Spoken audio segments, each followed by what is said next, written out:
Hey everybody, it's your boy Bass and it's NCCU Live. So in today's show, we're going to talk about how did NCCU find you? How did you discover it? For myself, watching Different World taught me a lot about HBCUs growing up. And also going on the college tour, they exposed me to NCCU and the Sloping Hills of Vernon Green. So we want to know, how did NCCU find you? How they exposed you to HBCUs? So look forward to hearing from you. Talk to you soon.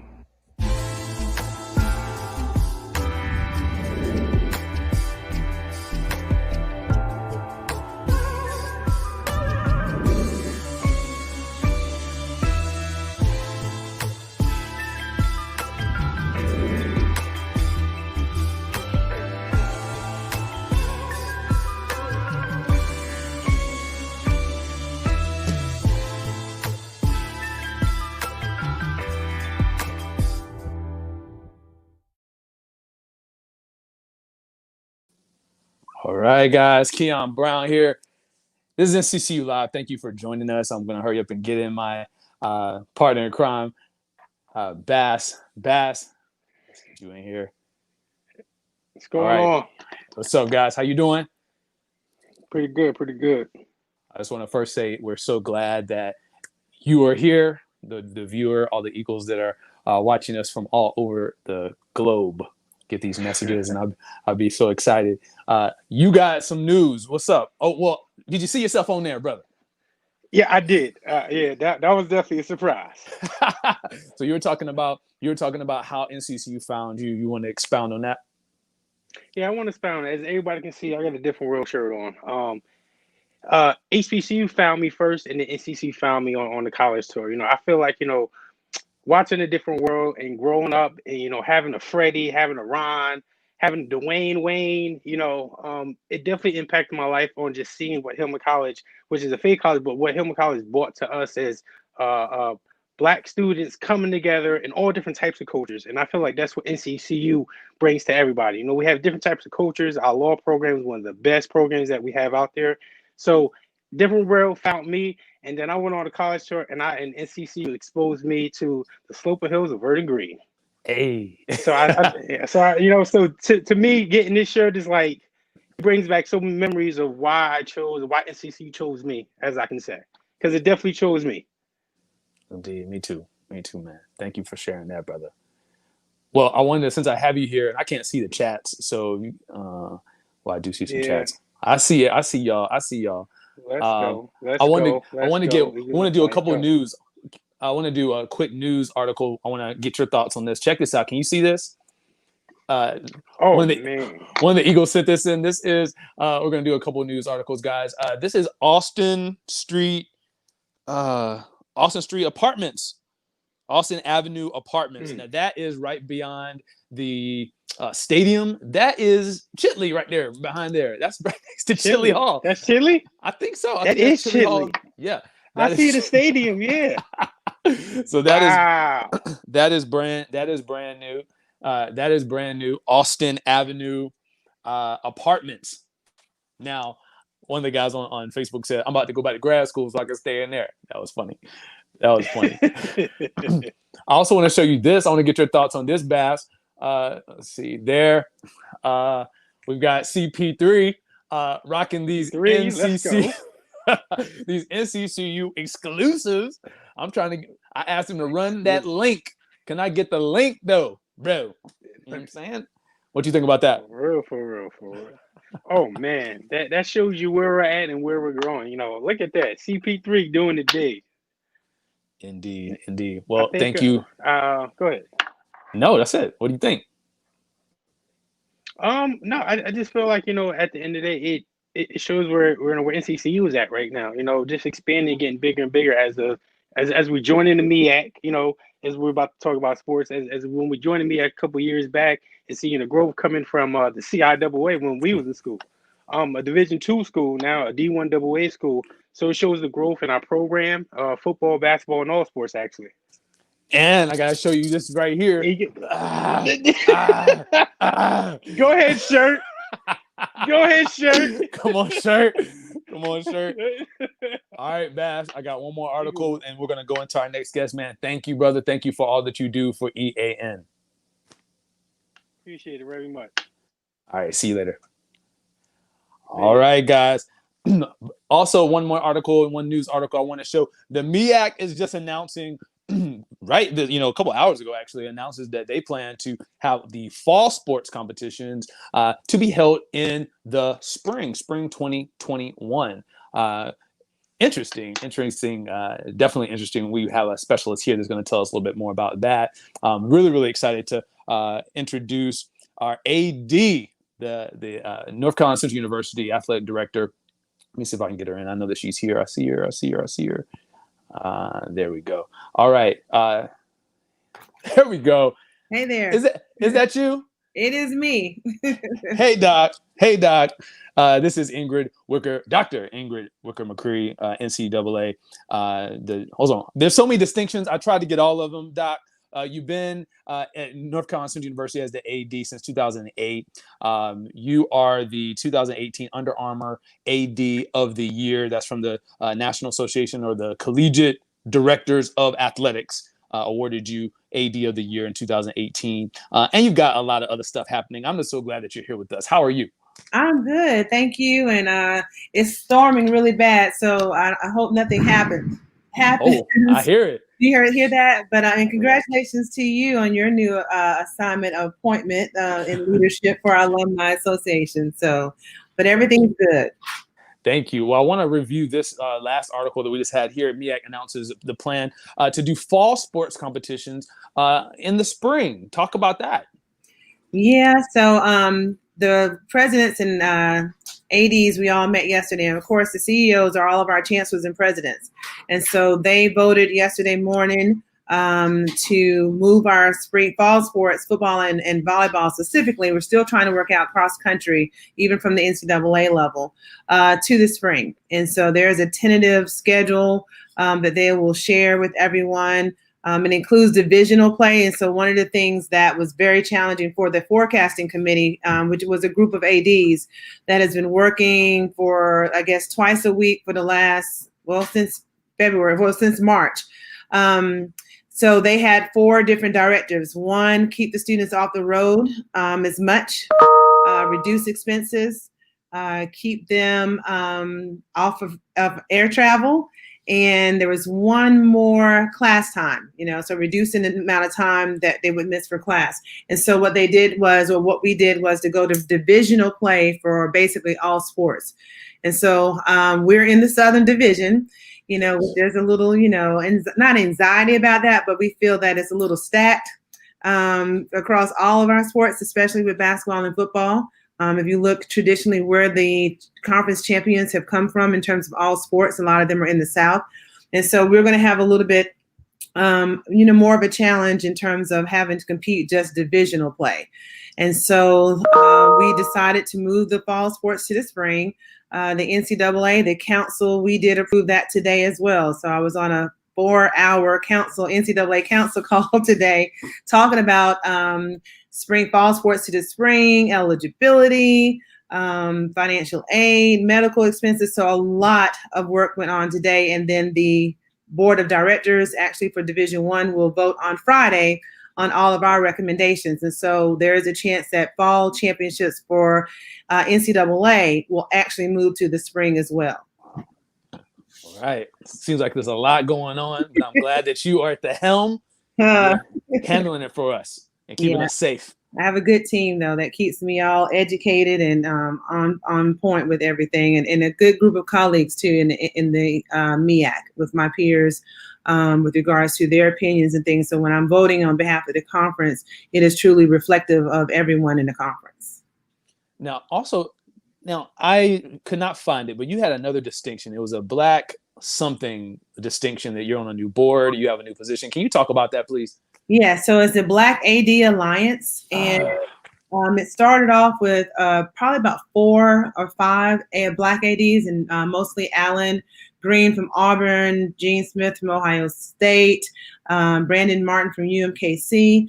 And so they just kind of started having Saturday meetings and to talk about how do we get more representation of Black professionals in leadership positions. And so, the ongoing, challenge and fight to get more Black coaches in football and basketball and all of our sports. And so now this organization or group Alliance is going to try to do the same for administrators.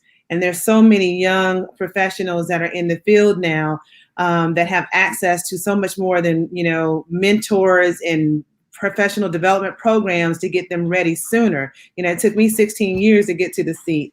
So now we have this really great pool of candidates or young men and women, Black men and women.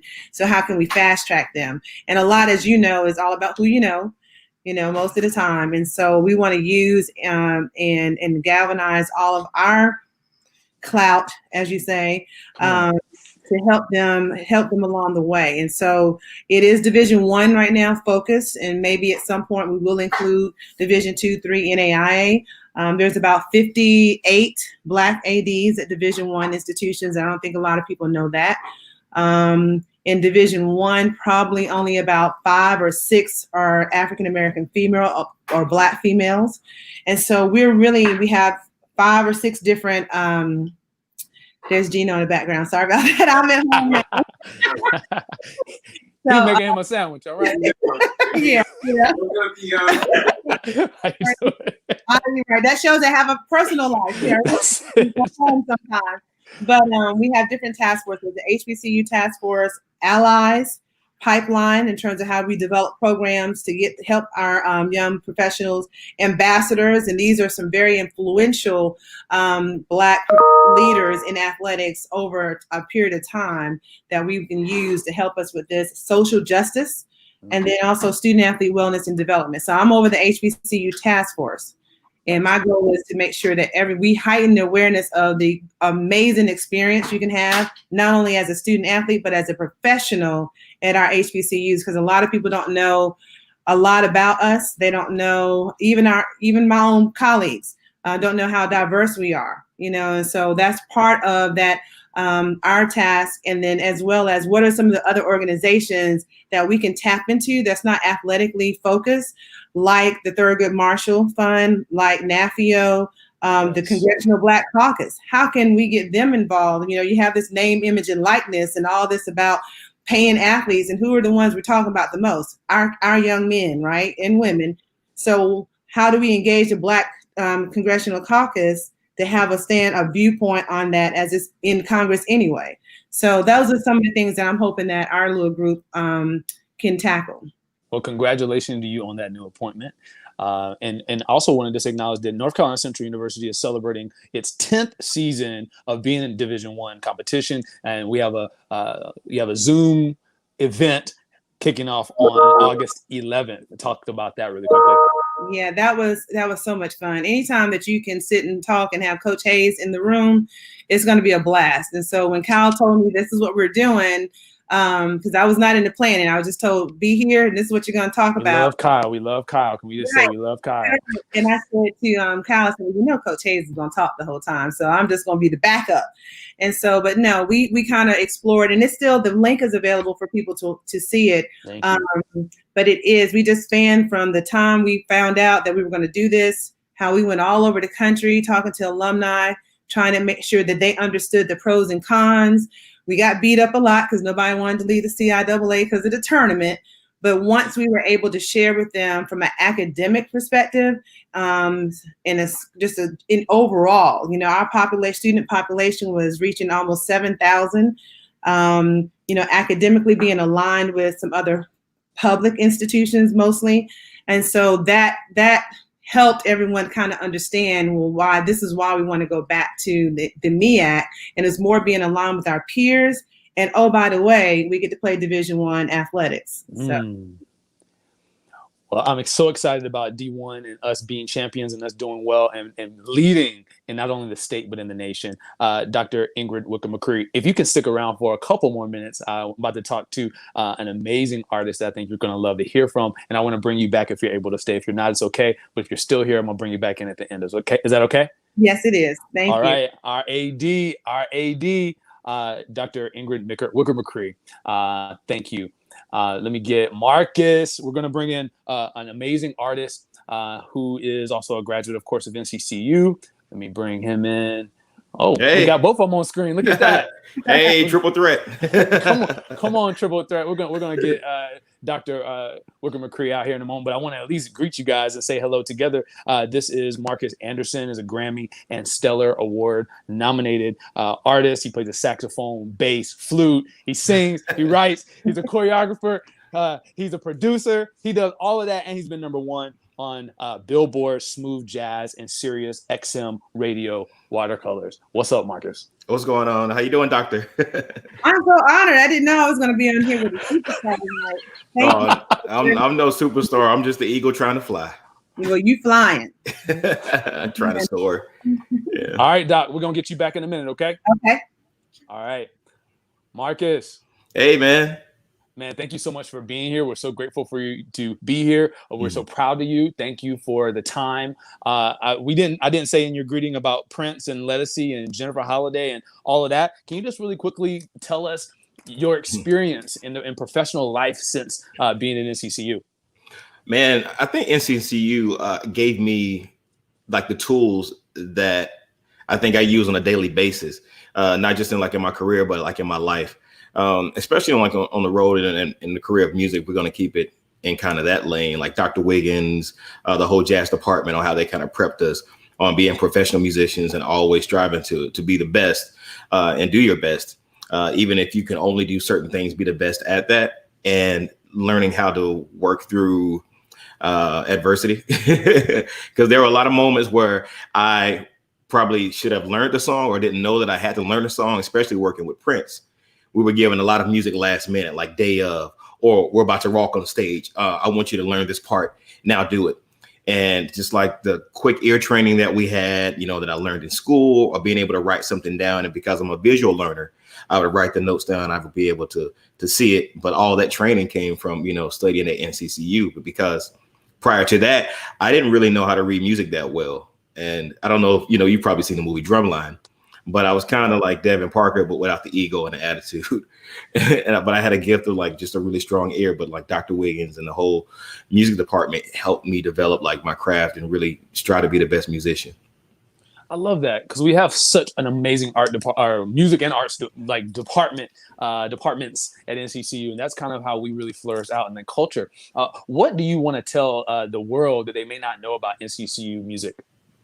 Man, I don't know if they don't know, but a lot of people that I've been traveling, they've learned and heard a lot about NCCU more than what I thought and realized. But if they don't know, NCCU puts out some incredible musicians, not just being able to play a whole bunch of notes, but quality seasoned musicians. Dr. Wiggins has an ear to find that musician that, I think they have something. And he brings that person into the school, into the institution. And he says, okay, you can do this very well, but let's shape your gift, or let's shape these things around your gift to kind of help you excel even more. Because, the thing and the beauty about NCCU jazz department is that they just have so much raw talent that somehow just turns into something more. It brings the best out of you. It brings things that you didn't even know that was inside of you out of you. So that's just one of the things about coming to the NCCU jazz department, the music department, that you probably wouldn't get anywhere else. I think they really focus on the students, and not to say Berkeley and these other schools don't, but I think they really care about the students more at NCCU. Marcus, how did NCCU find you? Oh man, NCCU found me through my uncle, Nigel Austin, who is an alumnus of Winston-Salem State University. North Carolina Central Jazz jazz department used to go and do concerts for their alumni because they were so good.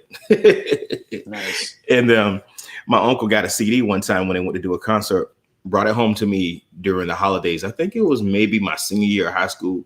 I had only planned on staying local and going to college at Anderson College in South Carolina. And I checked them out and I looked them up online, talked to my mom and dad about it. I called Dr. Wiggins, set up an appointment. He asked me, what did I know? What did I not know? I said, I only know this. So he gave me some things to kind of go over.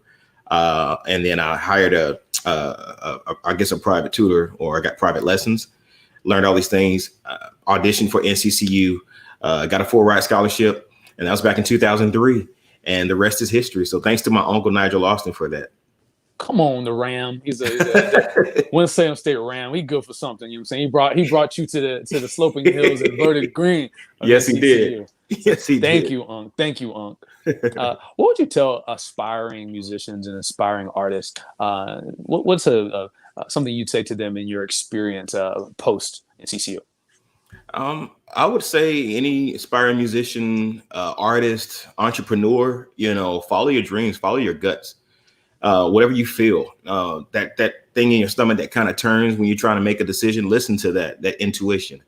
A lot of times we listen to other people around us before we even listen to our own intuition. So listen to yourself, get the advice of people around you, and surround yourself with like-minded people or people that are beyond where you are and trying to go, or where you're trying to go. Never doubt yourself. Always believe in yourself, because it's easy to kind of give up on some of your ideas and goals and just kind of settle, but never settle for something that you feel like you can't do. Always strive to be the best. Last question. At some point, jazz, of course, it used to be extremely popular. And then it's taken, I believe, maybe a backseat to like the more modern hip hop and things of that nature. But then I believe there's influences even in some of the more contemporary hip hop music where there's some jazz in there. Where do you see the music industry going in your particular craft and areas that you strive in?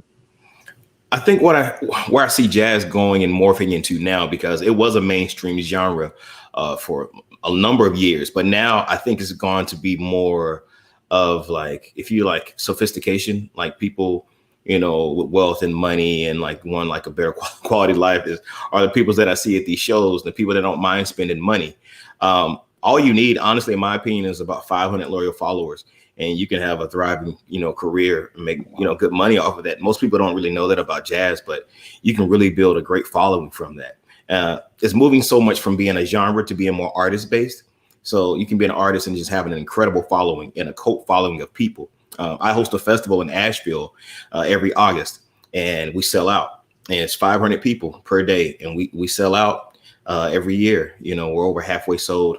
We were going to have it this year, but we had to move it to 2021. But we were already almost sold out in January of this year. So I think it's more just artist based, and like the more artists kind of focus on like who they are and become a brand, it kind of helps, I think the genre in a whole entirety. I look forward to jazz again being at the top and popular and trending and branded and all of that. I can't wait. And I know that you'll lead us there. Oh yeah, yes. I'm gonna try to. I'm gonna try to soar us there. All right, don't try. Come on, try in this line. You about to do that? Let's go. All right, I'm gonna do it. Let's do it. All right. This is Marcus Anderson. I want to bring in Dr. Ingrid Wicker McCree so we can have both of you guys up in here. All right, there you go. Doc, are you there? Can you hear us?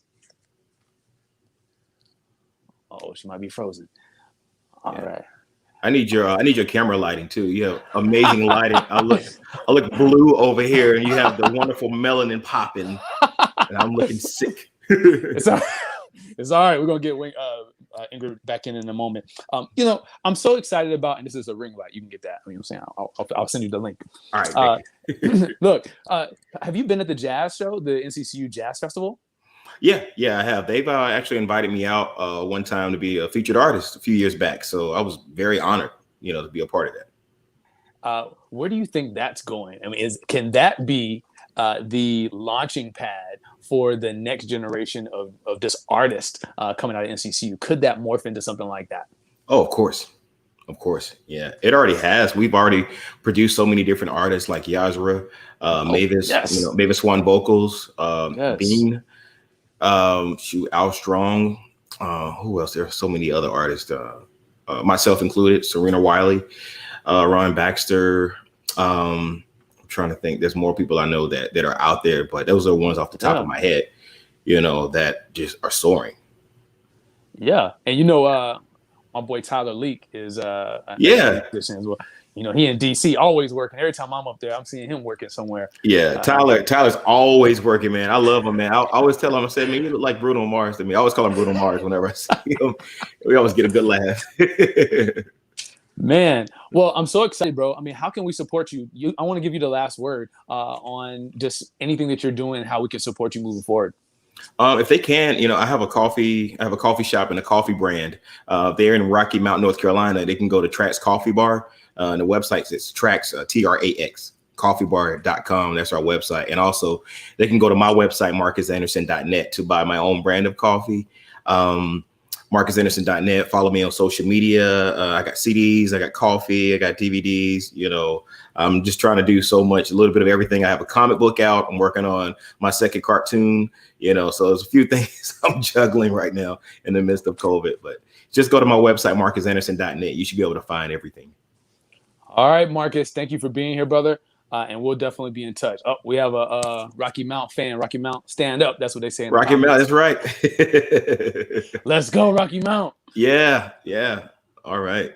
All right, brother. We'll talk soon. Thank you. Okay. Thank you, man. Appreciate it. Yes, sir.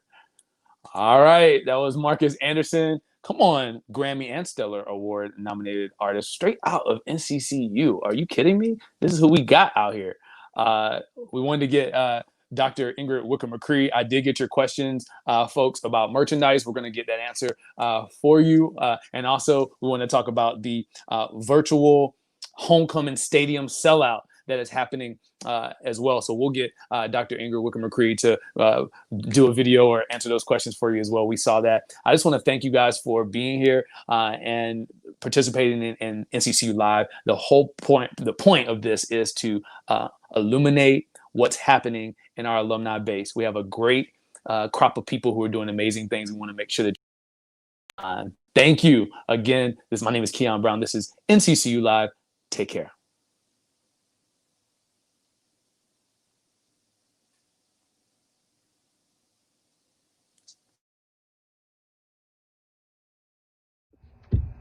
Hey everybody,